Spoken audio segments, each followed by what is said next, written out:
أيوب حمي الخطيب السابق لإيمان باطمة يخرج عن صمته ويؤكد أن صور الخطوبة المنتشرة له في مختلف مواقع التواصل الاجتماعي تعود لارتباط حقيقي وليس لفوتوشوب. لنتعرف على التفاصيل بالفيديو.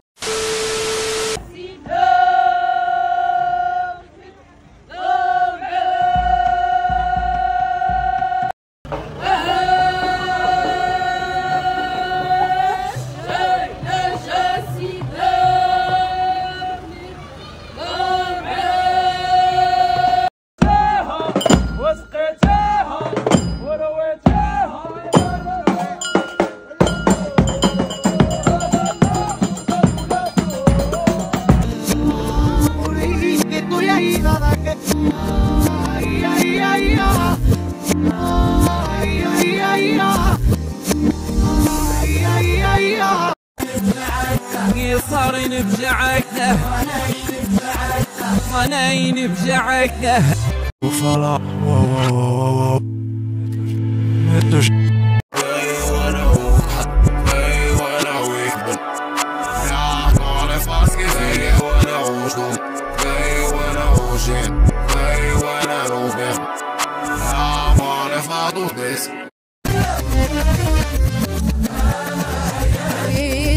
نحني الروي كيل جرب عقلك قدقدي كيف تنحني الروي كيل جرب عقلك قدقدي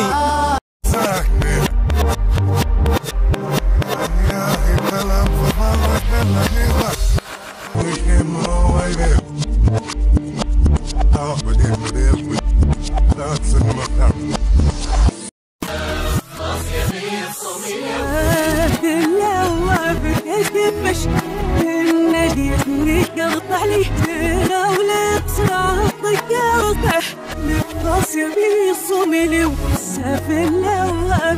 خرج الخطيب السابق لإيمان باطمة الشقيقة الصغرى للفنانة المغربية دنيا باطمة عن صمته ووضح حقيقة الخلاف الذي رافق انتشار صور الخطوبة تجمعه مع فتاة فاسية تدعى فاطمة الزهراء، بين من رجح أن الصور تعود لفوتوشوب لإحدى النجافات بمدينة فاس، ومن قال أن الصور تعود لخطوبة حقيقية، وبالأخص وأن فراقه عن خطيبته السابقة إيمان قد أكمل السنة، دون أن ننسى أن إيمان عادت لحبيبها السابق مباشرة بعد فراقها عن خطيبها ليكون الإعلان عن الفراق بارتباط جديد.